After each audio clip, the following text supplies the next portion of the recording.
কারুন নামে একজন সম্পদশালী ছিল। মিশরের রাজধানী কায়রো থেকে 100 কিলো দূরে ফাইউম নামে একটা জেলা আছে, ওখানে তার বাড়িঘর। আমি দেখে এসেছি, কয়েকবার গিয়েছে।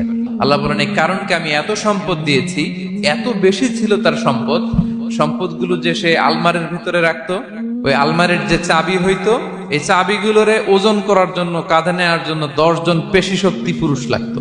তো তাকে এলাকার লোকেরা বলেছিল, খলালাহু কওমুহু লা তাফরাহ, হে কারণ তুমি গর্ব করো না।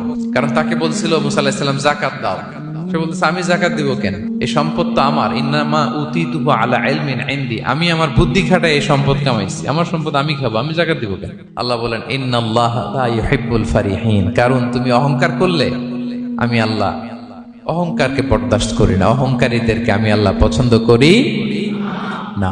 কি হয়েছিল কারণের নসিবে?